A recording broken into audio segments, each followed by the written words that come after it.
It's hard to talk about flagship smartphones these days without talking about price. Over the past few years, the hardware inside the best smartphones has gotten really good, but the prices that we've needed to pay for them has increased as well. It wasn't too long ago that we are actually only paying $650 for the best smartphones on the market. But that sticker price has been pushed up each year as manufacturers have packed in new technologies like dual or triple cameras, more RAM, and absurd amount of storage. In 2018, the average starting price of a flagship smartphone was right around $850, but you could easily spend more than $1,000 if you opted for all the bells and whistles. The sad news is, though, that we're expecting those numbers to creep up even further in 2019. But honestly, spending that much money seems like a complete waste when you can pick up a device like the OnePlus 6T, a flagship smartphone which costs a mere $569.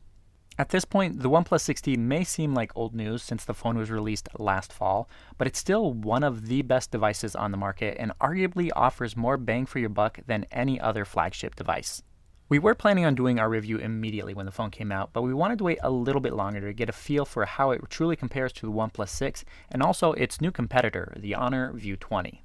OnePlus has been making flagship devices for more than a few years now and has positioned itself as offering flagship tier specs at mid-range prices.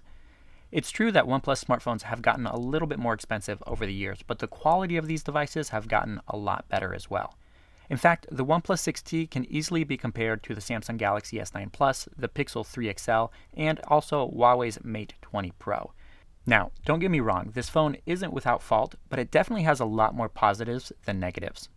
As mentioned already, the main selling point of the OnePlus 6T is its price. You could snag a great deal on a Galaxy S9 or an LG G7, but you have to wait for just the right time to do so.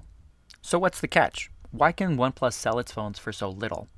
As you might expect, there are a few compromises.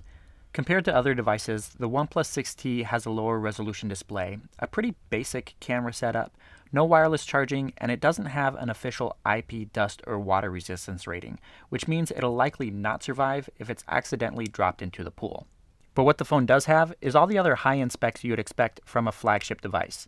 That includes a Snapdragon 845 processor, 6 or 8 GB of RAM, 256 GB of storage, a full-screen display with just a tiny teardrop notch, and cameras that can deliver images and videos that can go head-to-head with other flagship devices.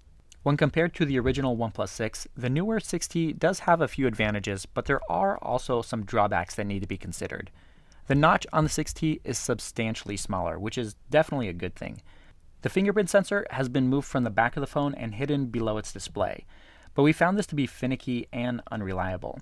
Without having tactile feedback as to where to place your finger, it's hard to get it just right without having to look down at the display. And even when you do, the fingerprint sensor struggles to actually recognize your finger. In my test, it really only worked about 75% of the time, which is extremely frustrating. But on the plus side, OnePlus's Face Unlock system is pretty fast, so it's a good alternative if you don't mind compromising a little bit on the security side.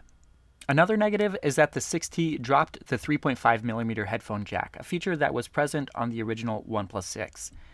The company did include a decent USB-C to 3.5mm dongle for your older headphones, but let's be honest, we'd all rather have a dedicated jack.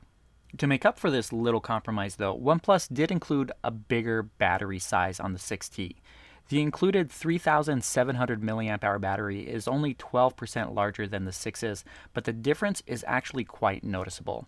Where the 6 managed to make it through a full day with about a 20% charge remaining, the 6T can make it through a full day with 30% charge left. This gives you a lot more breathing room and flexibility in how you actually go about your day, allowing you to stay out late into the night and even take pictures without fearing that the battery is going to die before you get home. On the design front, we're not going to be going into much detail since the 6T isn't much different from the original 6. As mentioned already, the notch is smaller and the fingerprint sensor has been removed from the back of the phone. The metal and glass body is well crafted and designed and offers the same look and feel as what you get on most other flagship smartphones these days. Simply put, it's really nothing special. On the performance side, the 6T is just as powerful as you'd expect. It handles day-to-day tasks with ease, flying through applications faster than most other devices. If you pick up the model with 8 GB of RAM, you'll rarely ever have to wait for an application to load, even if the last time you used it was over 12 hours ago. The 6GB model performs amazingly as well, especially when compared to other devices with much heavier Android skins. The Snapdragon 845 processor chews up and spits out pretty much anything that you throw at it. We honestly couldn't find anything that it couldn't handle, which means you should be set for at least 18 months before you can find games which will slow this phone down. If you're looking for a good software experience, the OnePlus 6T is definitely worth checking out. The company keeps its own customizations to a minimum while also giving you the ability to customize the UI to your own liking without having to bog things down with heavy software. The phone is running on Android Pie, which makes it one of the few devices running the latest version of the operating system. But we do wish OnePlus would include the Google feed to the left of the main home screen instead of its own dashboard. If you really want that though, you can always buy the OnePlus 6T directly from T-Mobile in the US, since it actually includes that right out of the box. One of the most surprising things about the OnePlus 6T is its amazing camera experience.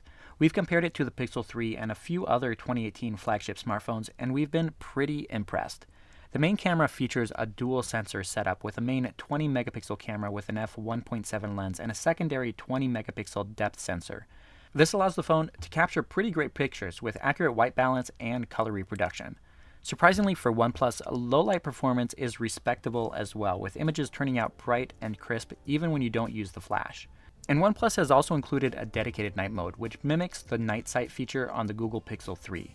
It's significantly slower than Google's implementations, and the results aren't quite as good, but it's still a lot better than what we've gotten from OnePlus in the past.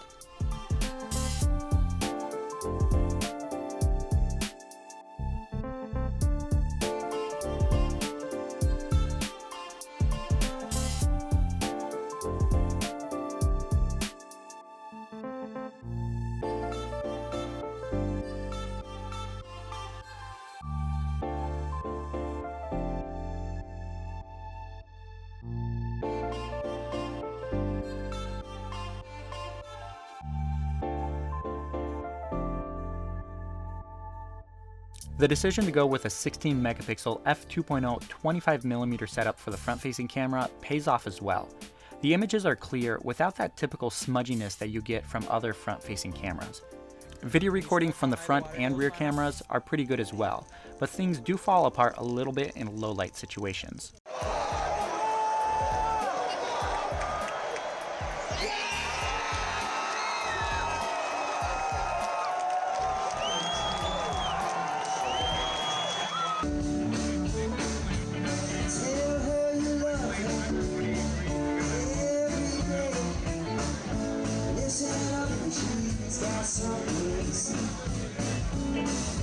What are you girls doing? You a puppy? Yep. No. Why? The main camera's optical image stabilization works really good. But the electronic image stabilization is actually more impressive on the front-facing camera, since it makes it look like the phone's on a gimbal whenever you're recording, especially when you're walking around. Here's the thing. The OnePlus 6 isn't really an improvement over the original OnePlus 6. It does have a few features that are different, but they're not necessarily better. If you're wondering which device is better for you, you'll have to make a decision between a 3.5mm headphone jack, an in-screen fingerprint sensor display, and a larger battery. That choice is up to you. When comparing this phone to the glitzy new Honor View 20, there are a few things to consider. Honor smartphone does have a slightly better camera, and the Kirin 980 chipset does have a lot more power than the Snapdragon 845. That being said, the OnePlus smartphone does have better RAM management, and the software experience that it offers is far superior to anything that we've ever seen from Honor smartphones. And then you'll have some people arguing that the View 20's hole punch cutout for the front-facing camera is better than the water drop notch on the 6T, but honestly, that comes down to a personal decision. If you're considering picking up the OnePlus 6T over other flagship devices, it's really a no-brainer. The amount of money that you save over the Pixel 3 or the Galaxy S9 more than justifies the minor features that you'd be giving up with this device. If it were me, personally, I would probably still go with the original OnePlus 6, but the 6T would definitely be a close second.